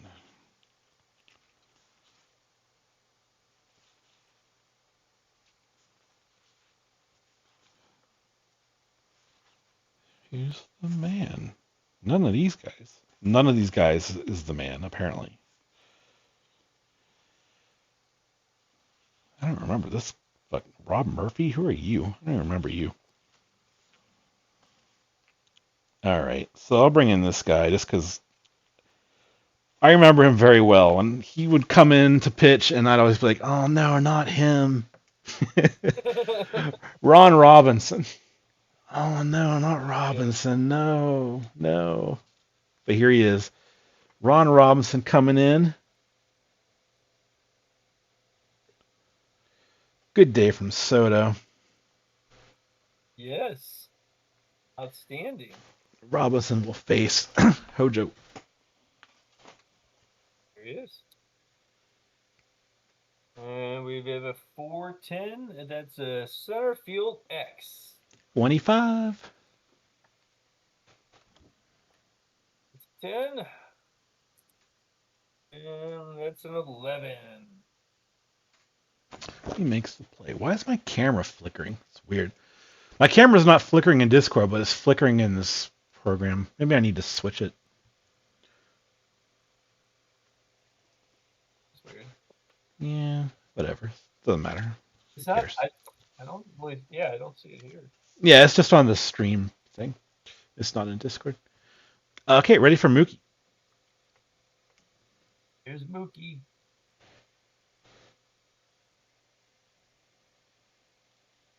We have a 2-6. That's a walk.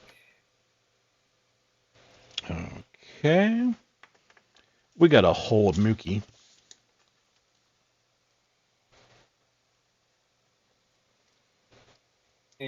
I'm not at this point. I'm not gonna risk that, so he'll stay. Here's Okay. Lenny. 3, and then we have a 3-11. It's a foul out to the catcher. 3. No, I'm a righty. Yeah. Oh, I'm just looking at foul out 10. Sorry, ground ball, third base B. So yeah, fielder's choice. Okay. Dykstra's there. Wilson's out. We'll hold Lenny. Oh, Wally. 2-out rally. Let's go, Mets. 3, and we have a 1-9. Wow. My God, dude. It's gnarly. Yeah, well, I mean, you beat me so bad it really wouldn't matter, but it'd be nice to get one of those, right? That column's Nah, that's happened 3 times with the guys on base for you. It's nasty. yeah. Okay. Kyle Daniels coming out to face Orozco. I assume it's still Orozco. Yep, it is. All right, here we go. 6-4 center field X. We got Lenny 2E5. That's a 6 and a 13. Oh, nope, he's got it. All right, 17. 1 down. Concepcion. 2-3. It's a walk.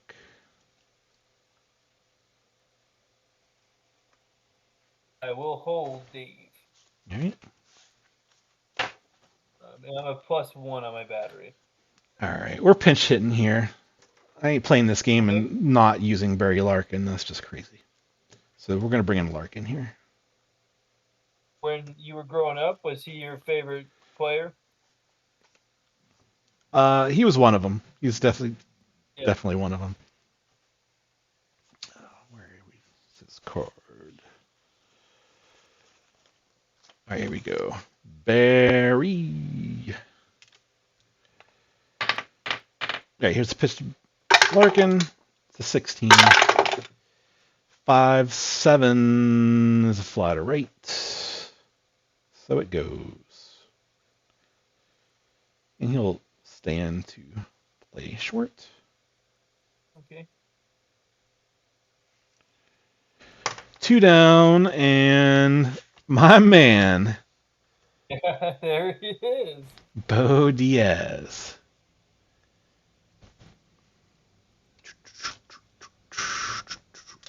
The pitch to Bo is a 12. Bo 1 for 1 with a run and 2 walks. What's he gonna do? 3-8. Oh, grounds out to short. He is human. 6 outs to get. Is your favorite pitcher of all time, Robinson, staying in? Yeah, he is. He feels really good about last inning. I think I got him out. I can't believe it. All right, here's Keith. We have a 3-9, and that's continued success from Mr. Robinson. So out to the catcher there. Here's Daryl. We have a 3-3. That is a ballpark single chance to 8, and that's an 11. So line out to second. There's Gary Carter. 4-6. That is a strikeout. Just don't have it today. Ron Robinson starts flexing.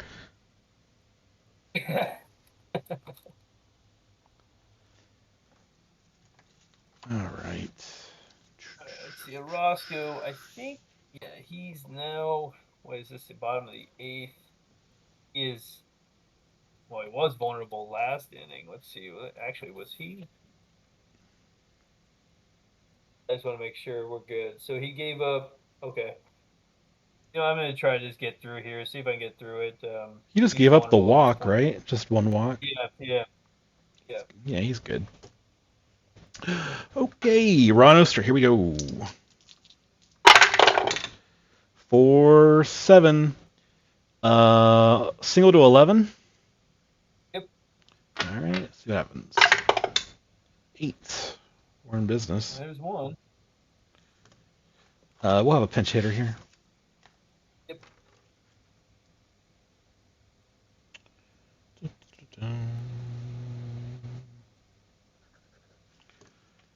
Who wants to get in the game against Jesse Orozco?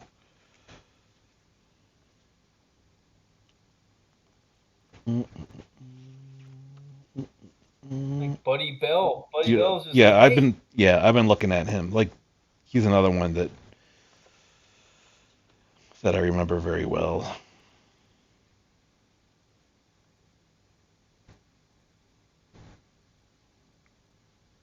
And then he can come in and cover for Dave Concepcion, who's been a monster today.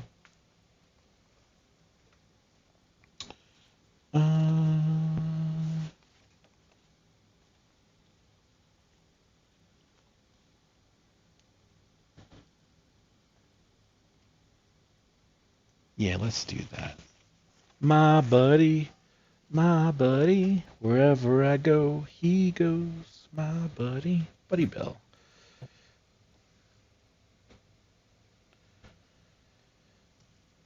All right, here we go. Buddy Bell, man on first base. Orozco stays in. Yes. All right, the pitch to Buddy. 1. Got wild to 5. 2. Buddy Bell psyching out Orozco. Can't keep it over the plate. Moves Oster over. Here we go. Back to Bell. Another pitch is a 12. 3-8. He lines out to third.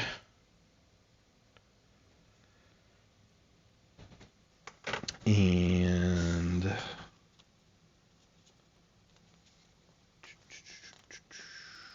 Eddie Milner. Man on second. 1 out. The pitch. It's a 4. Got 5, 8. Second base X. PE30. 6. And 12. 30, it's an error, so G3 and then an error. So, better first, runners advance 1 base. All right. And that was second base? Backman? Yeah, Wally Backman. All right, my. first and third. I'll hold Milner. And I'll play corners in. All right. Pete's like, I've had enough. I've had enough. I've had enough. Pete's sitting down. Oh. Yep. Pete's sitting down. We'll bring in his Sasky here.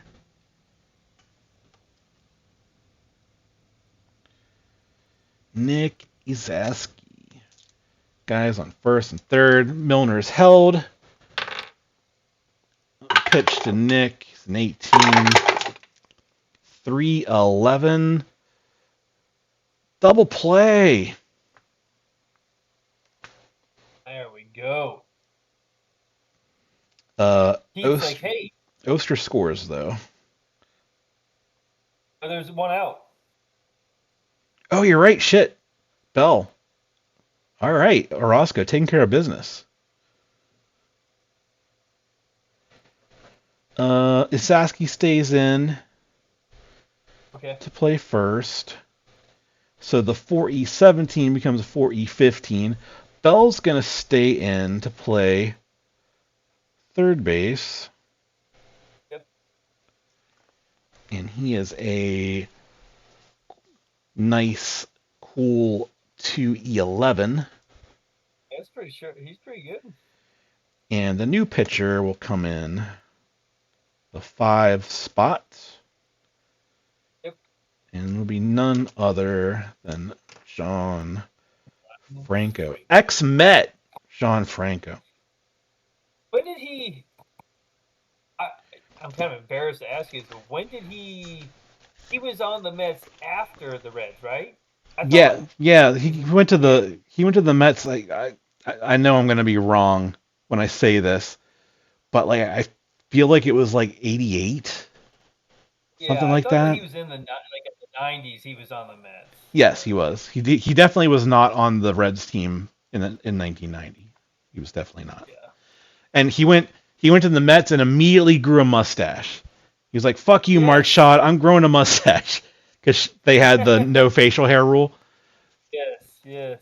And he was like, "Fuck this shit. I got a beautiful mustache. I want to grow it and let it flow and shine." And that's how it went. I assume this is not Rick Aguilera that I'm going to face here. No. No. In fact, I'm looking. Even though the game's in hand, I'm still managing here. Let me take a look at my best pinch hitting option against the lefty. Looks like the ones that are available. Kevin Mitchell. There you go. That man can hit a ball.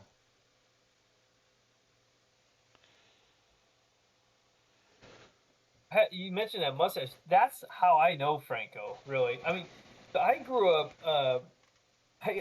in rural Missouri and rarely had the ability to watch any baseball. Like it was extremely rare. Remember, this is like ESPN before really any of that in the first place. And I rarely got to watch TV, so I didn't get to see other like baseball cards and stuff like that. And Mm-hmm. like what my dad told me.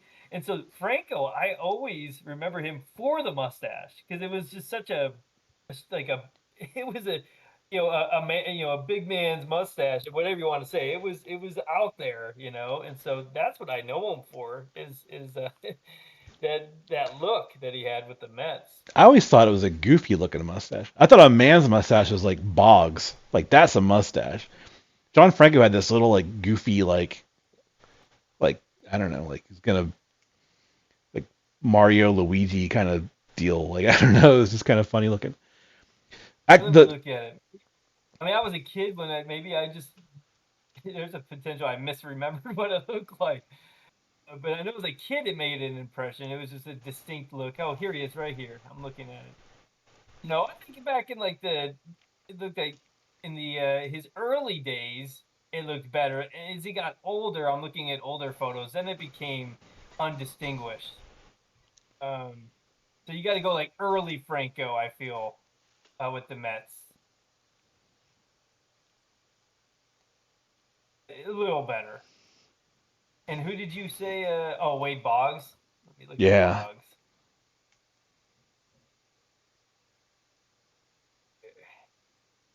Yeah, that is a good one, isn't it? He does have a better one. yeah, It's definitely. longer. It's like it's farther out. It has like a wingspan. Yeah, it does have a wingspan. Yeah. There was actually a Red back then that did have a mustache. Glenn Braggs. He had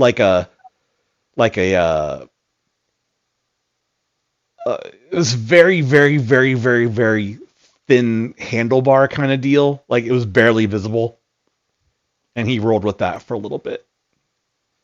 And they were How like, did he get he's not away with allowed. it with the I don't show? know, but he did, man. He did. And the announcers were like, he's not supposed to have a mustache, but he has this little thing. But he has it. Yeah. Uh, yeah. Huh. We'll have to look into it. I wonder with that why he would be allowed. It wouldn't really be fair to the others.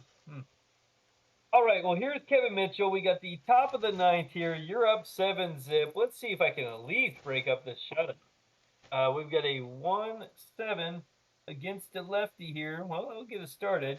Double to 18. And that's a 17. Slides in under the tag there. Needed all of it. All right.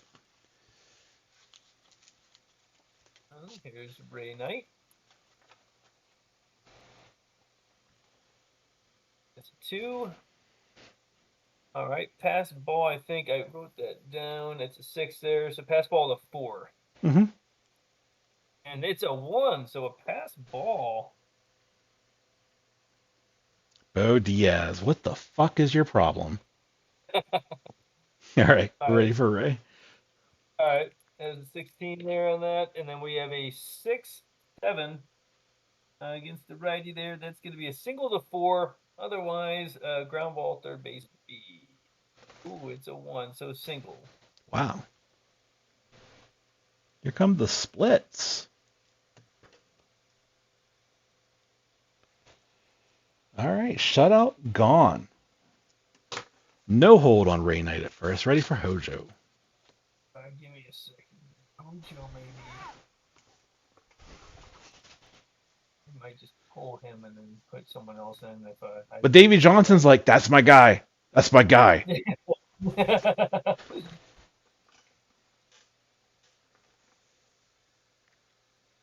Let's go with Tim Teufel here. Tim Tuffle. All right. Dun, dun, dun, dun. Grab his card. Tim Tuffle. All right, we got him. Timmy. There he is. 16. 312. That's not going to get done. That's a fly ball left field. What was Hojo's 312? Double play. So There you go. All right, Mookie time. here's Mookie. 3 a 4. 5, 3 4. and then a 5-7. Oh, That is a single. No, I'm sorry. No, double to. I was looking at the left side. Double to 3. It's a 16. 2-star single. okay. All right, we got to hold Mookie. Okay. Here's Lenny. Come on, Lenny. 12. We have a 5-11. That's going to be first base X, Saski. Sasky 4E15, but he's responsible for a hole that makes him a 5E15. Okay. That's an 8. And that's a 13. All right, so that's an SI1 because he's holding. John Franco. It's your problem. So this is the third and final game of the series. He in the first game of the series they were up 2-0 in the ninth, and he came in to close and blew the save. Oh no. So he's had a tough series. Whew. All right, 2 on, 1 out. Wally Backman or somebody else. No, I'll stick with Wally. All right. Wait 1 second. Maybe you're right. Who else? How would I put in?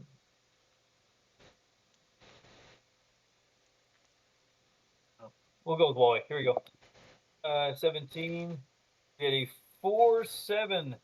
That's going to be a strikeout. Needed that one. All right. He found his legs here. Keith Hernandez, can he do it? Both these guys had Franco didn't have a mustache, and Keith had a pretty good one too. Mm-hmm. That's a 5, and then we have a 3-6, and that's the end of the ball game. Fly ball to Milner, who makes the catch, and the Reds' faithful cheer. Shotzi gets a dog treat. Oh. 2 runs, 4 hits, no errors, and 2 left on base. Final score 7-2. This has been a pleasure. Do you think that was great? I had fun. Do you think Shotzi would enter a wiener dog race? Do you think they'd allow that?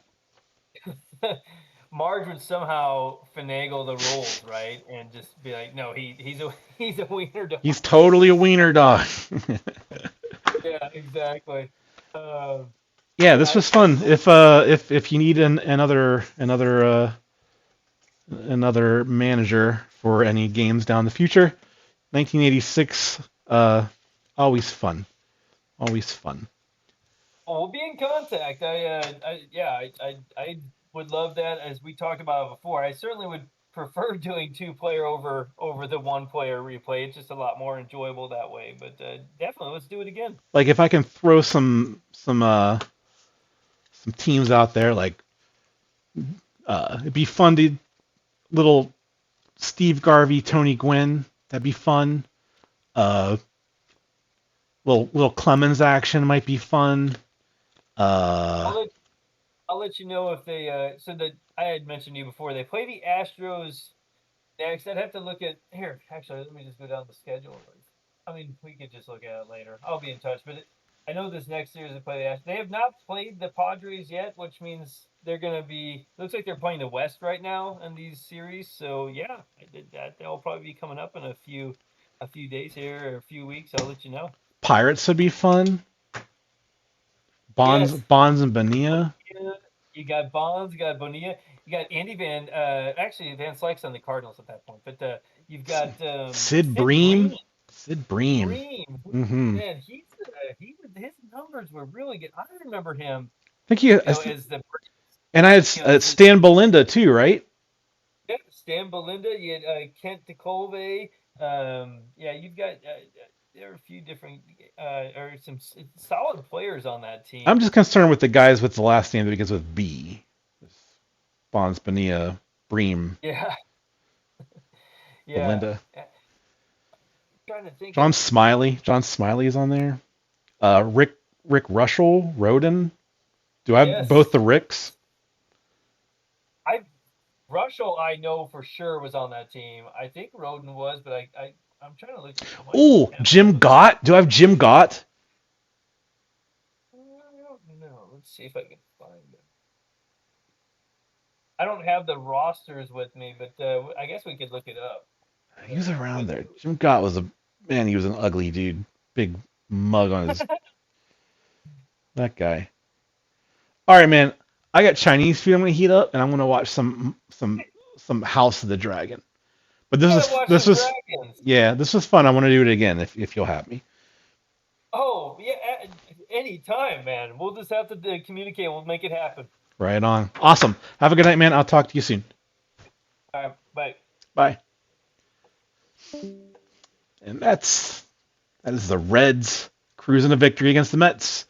It was fun for me and him. If anybody found pleasure in that, then God bless you. You're our kind of people. All the best. Have a good one. Thanks for watching. Me and him sounds like we'll have another exhibition in the future. So great. Take it easy. Thanks. Adios.